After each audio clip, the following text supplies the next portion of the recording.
स्वागत है आपका ओवरऑलॉजी चैनल पर।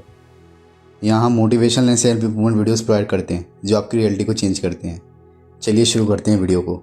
आज की दुनिया में इंसान आसमान छूने की दौड़ में दिन रात भाग रहा है, लेकिन जितना वह बाहर दौड़ रहा है उतना ही अंदर बिखरता जा रहा है। तनाव, चिंता, थकावट और निराशा, ये शब्द अब जीवन का हिस्सा बन चुके हैं। हर व्यक्ति चाहता है कि उसकी परेशानियाँ ख़त्म हो जाएँ, लेकिन वह यह नहीं समझ पाता कि इन समस्याओं की जड़ें बाहर नहीं, उसके अपने मन के भीतर छिपी हुई है। क्या आपने कभी सोचा है क्यों हम हर छोटी बात पर चिंता करने लगते हैं? क्यों भविष्य की कल्पनाएं हमें वर्तमान से दूर कर देती हैं? क्यों नींद तो आती लेकिन सुकून नहीं? इस कहानी का नायक अर्जुन इन्हीं सवालों में उलझा एक युवा है जो बाहर से सफल लेकिन अंदर से टूट चुका है। एक रात जब वह तनाव की सबसे गहरी खाई में गिरने को होता है, तब एक रहस्यमय दरवाज़ा उसके सामने प्रकट होता है जो उसे ले जाता है उसके अपने दिमाग के भीतर। वह उससे मिलता है, उसका डर, उसकी यादें, उसकी असुरक्षाएँ, और वहाँ उसे मिलता है एक मौन उपस्थिति, भगवान गौतम बुद्ध की आत्मज्योति। ये कोई सामान्य यात्रा नहीं बल्कि आत्मा की खोज है। ये कहानी सिखाती है कि जीवन में असली बदलाव तब आता है जब हम बाहर को बदलने की जगह अंदर को समझने की कोशिश करते हैं। गौतम बुद्ध की शिक्षाओं के प्रकाश में अर्जुन की ये यात्रा हमें भी ये सिखाएगी कि शांति से कैसे हमें मंजिल मिलेगी, बल्कि भीतर की जगह हमें बाहर नहीं देखना चाहिए। तो आइए इस कहानी में प्रवेश करें जहाँ शब्द नहीं सच्चाई बोलती है, जहाँ आवाज़ें नहीं मौन चंगा करता, जहाँ तनाव मिटता है ज्ञान और जागरूकता की अग्नि में। अर्जुन की ज़िंदगी बाहर से बहुत सुंदर लगती थी। अच्छी नौकरी, अच्छी कंपनी, स्मार्ट दिखना, सोशल मीडिया पर मुस्कुराना, बिखरते चेहरे, लेकिन अंदर का सच कुछ और था। हर रात जब वह बिस्तर पर जाता तो उसकी आंखें तो बंद होती पर मन जागता रहता, एक अजीब डर, एक बेसब्री, एक असमाप्त चिंता के साथ। उसे समझ नहीं आता कि किस बात का डर है, पर वह डर जैसे उसकी नसों में बहता था। वह भविष्य की हर संभावना को सबसे बुरे अंजाम के साथ सोचता। अगर मेरी नौकरी चली गई तो, अगर मैं असफल हो गया तो, अगर मैं किसी को खुश नहीं कर पाया तो। ये सोचते सोचते उस रात भी उसकी नींद टूटी। लेकिन उस रात कुछ अलग था। दीवार पर एक रहस्यमय नीली चमकती हुई रोशनी उभर आई। वहाँ एक दरवाज़ा बिना दिखाई दिए प्रकाश से निवृत्त, स्वप्न और यथार्थ के बीच की कोई चीज़। दरवाजे पर लिखा था, अपने भीतर प्रवेश करो, जहाँ तुम्हारी चिंता जन्मी है वहीं उसका अंत है। अर्जुन पहले तो घबराया, पर अगले ही पल जैसे उसकी आत्मा ने निर्णय लिया कि अब वो उस दरवाजे के भीतर जाएगा। जैसे ही अर्जुन उस दरवाजे के भीतर गया, उसे ऐसा लगा मानो वह अपने दिमाग के अंदर प्रवेश कर चुका है। चारों ओर घना अंधेरा, लेकिन बीच बीच में आवाज़ें, डर की, पछतावे की, चिंता की, आलोचना की। वो एक जंगल में था।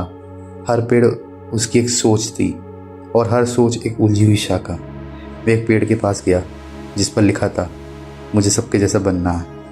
और जैसे ही उसने छुआ, पेड़ से एक छाया निकली, एक अंदर का करमाई परछाई जो चिल्लाई, तू कभी पूरा नहीं होगा। अर्जुन डर गया और भागने लगा।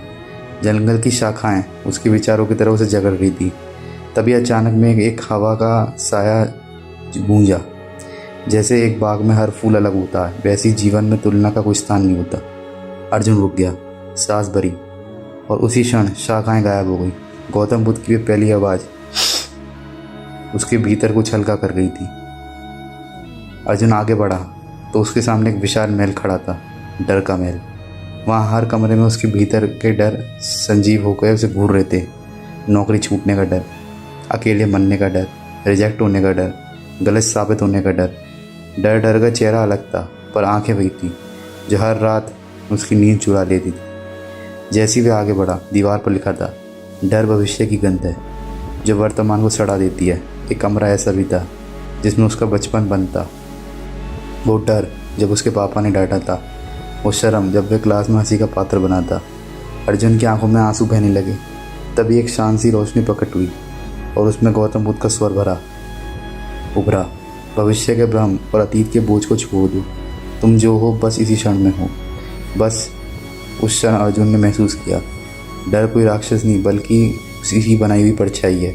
और जैसे ही उसने स्वीकार कर लिया, महल धीरे धीरे ढहने लगा। अब अर्जुन एक नदी के किनारे था और उस नदी में बह रहा था अपनी यादों के साथ। बचपन की हंसी, माँ की ममता, कॉलेज की असफलताएं, दोस्त की बेवफाई, एक्स की कटु बातें, सब कुछ उस नदी में बह रहा था।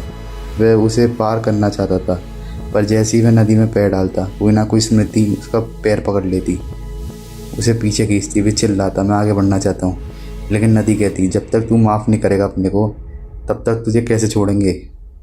वे वहीं नहीं बैठा गया और मन ही मन एक एक कर सबको माफ़ कर दिया, माँ को, पिता को, खुद को। और तभी पानी शांत हो गया। बुद्ध की भी वही आवाज़ फिर गूंजी, मुक्ति क्षमा में है, स्मृति को बहने दो, पकड़ना ही पीड़ा है। अर्जुन नदी पार कर चुका था, कुछ खोकर नहीं बल्कि हल्का होकर। अब अर्जुन एक अजीब जगह पर था, एक अदालत, जहाँ उसका भविष्य उस पर मुकदमा कर रहा था। कटघरे में खड़ा अर्जुन और सामने बैठे जज, गवाह और वकील, सब उसके अपने ही डर और असुरक्षाएं थी। वे कह रहे थे ये कभी कुछ नहीं कर पाएगा, इसे प्रमोशन नहीं मिलेगा, यह अकेला मर जाएगा। और जब वह जवाब देने खड़ा हुआ उसकी आवाज़ काँप रही थी। तभी बुद्ध की शांत आकृति न्याय मूर्ति बनकर प्रकट हुई और बोली, कोई भविष्य नहीं है, केवल ये क्षण है और यही क्षण तुम्हारी शक्ति है। वह अदालत धुएं में बदल गया। अर्जुन को पहली बार एहसास हुआ उसे भविष्य को साबित करने की जरूरत नहीं, उसे वर्तमान में जीने की हिम्मत चाहिए। अब वह एक दर्पण के हॉल में पहुंचा। हर दर्पण में उसका चेहरा था, लेकिन हर चेहरा अलग। कहीं वह कमज़ोर दिख रहा था, कहीं घमंडी, कहीं टूटा हुआ, कहीं नकली मुस्कान, वही चौका, ये सब मैं हूँ। तभी कोने में एक दर्पण था जिसमें कोई नहीं था, बस खालीपन। वे अंदर गया। अम्मा उसके हाथ में बैठी थी, शांत, स्थिर और मौन। उसने कहा, मैं तेरा असली स्वरूप हूँ, विचारों से परे, छवियों से परे। अर्जुन फूट फूट कर रो पड़ा। उसे पहली बार अपने से मिलना हुआ था। बुद्ध की आत्मा उसके पीछे खड़ी थी। तुम अपने विचार नहीं हो, तुम अपने भाव नहीं हो, तुम वही हो जो सबको देखते हो, शांत और जागरूक। अर्जुन के भीतर अब हलचलों की आंधी चलने लगी, जैसे उसके दिमाग ने हर विचार एक साथ फेंकना शुरू कर दिया हो, जो उसने सालों से जमा किए थे। मुझे सफल होना है, मुझे सबको खुश करना है, मैं अच्छा बेटा नहीं हूँ, मुझे डर लगता है। यह आंधी उसे घसीट रही थी। वो चिल्लाया, मैं रुकना चाहता हूँ। तभी अचानक एक वृक्ष के नीचे बैठी एक शांत आकृति ने आंखें खुली। वो बुद्ध थे। उन्होंने मुस्कुराते हुए कहा, विचार बादल है, तुम आकाश हो, बादलों को देखो पर उनसे बंधो मत। अर्जुन वहीं बैठ गया, आंधी के पीछे, आंखें बंद कर गए। और पहली बार उसने महसूस किया चुप्पी भी सुनाई देती है। अब अर्जुन एक झील के किनारे था। झील का पानी बिल्कुल शांत। जब उसने झील में झांका तो उसने अपना खुद का चेहरा देखा, बिना डर, बिना निकाब, बिना चिंता। वो बैठ गया। पहली बार ध्यान लगाया, न भविष्य की चिंता, न अतीत का पछतावा। फिर सांस और वो क्षण। बुद्ध वही थे, मौन। उनकी मौनता ही उसकी शिक्षा थी। ध्यान कोई प्रयास नहीं, एक स्वीकृति है। जब तुम होना बंद कर देते हो तब तुम स्वयं होते हो। अर्जुन को जैसे पहली बार शांति का स्वाद मिला। अब सब शांत था, कोई डर, कोई रास्ता, बस एक लौ जल रही थी भीतर, धीमी पर स्वर। अर्जुन जान गया था कि ये लौ कभी बुझी नहीं थी, बस वह उसे देख नहीं पाया था। वह लौ ही उसका ध्यान था, उसका आत्मबोध। गौतम बुद्ध ने उसके कंधे पर हाथ रखा। अब तू लौटने को तैयार है, बाहर की दुनिया नहीं बदली है पर अब तू बदल गया। अर्जुन मुस्कुराया, सच्ची मुस्कान, वर्षों बाद। उसका मन अब उसका दास नहीं, उसका साथी था। अर्जुन ने आंखें खोली, अपने बिस्तर पर था। वही कमरा, वही दीवारें, वही जिंदगी, लेकिन अब उसके भीतर कुछ नया था, हल्कापन, मौन और जागरूकता। अब वो हर सुबह जागता था तो सबसे पहले ये कहता था कि ये दिन मेरा है, मैं तनाव नहीं, मैं समाधान हूँ। उसकी चाल में आत्मविश्वास था, उसकी आंखों में स्थिरता और दिल में करुणा। उसने अब चिंता को नहीं, सांस को पकड़ना सीख लिया। और जब भी तनाव लौटता वे बैठता, आंखें बंद करता, बुद्ध की वही आवाज़ सुनता, जो स्वयं को जीत लेता है वह दुनिया जीत सकता है। अगर आपको वीडियो अच्छी लगी हो तो चैनल को सब्सक्राइब करें। धन्यवाद।